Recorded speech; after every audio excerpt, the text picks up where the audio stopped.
तो दोस्तों भारत का डीआरडीओ, इसके बारे में हम लोग अक्सर बातें करते रहते हैं। अक्सर डीआरडीओ के अलग अलग प्रोजेक्ट्स के बारे में मैं आपको सूचनाएं देता रहता हूं। किस तरह से डीआरडीओ एक के बाद एक भारत को ताकतवर बनाने में लगा हुआ है, इन सब से संबंधित मैंने आपको कई सारी वीडियोस दी हैं। लेकिन दोस्तों मैंने आपको कुछ वीडियोस में कहा था कि भारत के पास फिलहाल एंटीशिप मिसाइलों की बहुत प्रॉब्लम है, यानी इस मामले में फिलहाल हम लोग ज्यादा महारत हासिल नहीं कर पाए हैं। अभी हमने कुछ ही दिन पहले देखा कि भारत में 2 मिसाइलों का टेस्ट एक ही दिन में हुआ था, जिसमें एक मिसाइल तो ब्रह्मोस थी जो कि भारत की थी, लेकिन एक और मिसाइल का टेस्ट किया गया था यूरेन मिसाइल का, जो कि एक एंटीशिप मिसाइल थी, वो रशियन मिसाइल थी। कहा जा सकता है कि हम लोग रशियन मिसाइलों के ऊपर ज्यादा निर्भर करते हैं, और केवल ये यूरेन मिसाइल ही नहीं बल्कि इसी के साथ साथ क्लब एंटीशिप मिसाइलों का भी इस्तेमाल हम लोग करते हैं। अगर बात की जाए एयर लॉन्च एंटीशिप मिसाइलों की, तो ये भी हम लोग फिलहाल विदेशों से खरीदते हैं। असल में देखा जाए तो इस फील्ड में हम लोग बहुत पिछड़े हुए थे, यानी नेवल एंटीशिप मिसाइलें हमारे पास यकीनन बहुत कम थी, और जो थी वो भी इतनी ज़्यादा पर्याप्त नहीं थी, इसलिए हमें विदेशों से लेना ही होता था।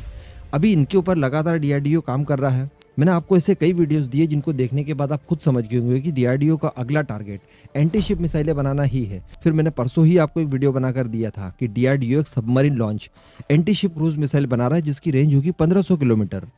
साथ ही मैंने आपको ये भी बताया था कि डीआरडीओ हमारी अग्नि प्राइम को एंटीशिप बैलिस्टिक मिसाइल के तौर पर इस्तेमाल करेगा। मैंने आपको ये भी बताया था कि डीआरडीओ एसएफडीआर की टेक्नोलॉजी का इस्तेमाल करते हुए एक एंटीशिप मिसाइल बनाने वाला है। यानी कहा जा सकता है कि डीआरडीओ ने अब इस फील्ड में भी कदम रख दिया है, तो डेफिनेटली कामयाबी तो उसे मिलनी ही है। लेकिन बात आ जाती है जब एयर लॉन्च एंटीशिप मिसाइलों की, तो उसकी भी दिक्कत थी। तो अब जो खबर निकल कर आ रही है वो उसी के संबंध में आ रही है। मैं आपको बता दूं कि डीआरडीओ एक एयर लॉन्च एंटीशिप मिसाइल पर अब काम कर रहा है, और बताया जा रहा है कि इसका काम ऑलमोस्ट कंप्लीट हो चुका है, और 2-4 महीनों में इसका टेस्ट भी कंडक्ट होने वाला है। मैं आपको बता दूं कि ये एक एंटीशिप एयर लॉन्च मिसाइल होगी, जिसकी रेंज होगी 50 किलोमीटर, और इसे आप हेलीकॉप्टर के थ्रू लॉन्च कर सकते हैं। तो बताया जा रहा है कि ये अपने एक प्रहार से किसी मीडियम साइज के शिप को या फिर पेट्रोल बोट्स वगैरह को, इन सभी को बड़ी आसानी से डिस्ट्रॉय कर सकती है। इसे हम लोग हमारे ध्रुव हेलीकॉप्टर से बड़ी आसानी से लॉन्च कर पाएंगे।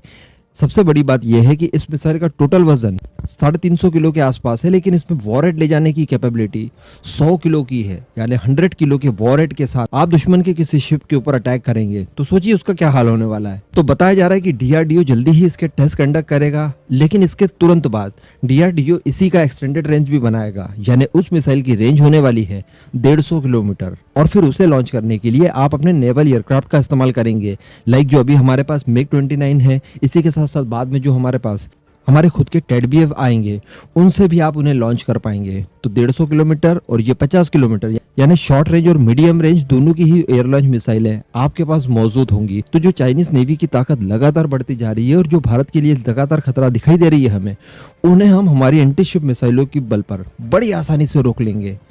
क्योंकि इसके बाद अब हमारे पास शिप से लॉन्च या फिर सबमरीन से लॉन्च और एयर से लॉन्च तीनों ही कैटेगरी की एंटीशिप मिसाइलें होंगी, और तीनों की तीनों कैटेगरी बड़ी धाकड़ होंगी। तो कहा जा सकता है कि ज़्यादा चिंता करने वाली बात नहीं है। डीआरडीओ ने इस फील्ड में भी अब कदम रख दिया है। अब इस पूरे मुद्दे पर आपका क्या मानना है, नीचे कमेंट करके ज़रूर बताइएगा।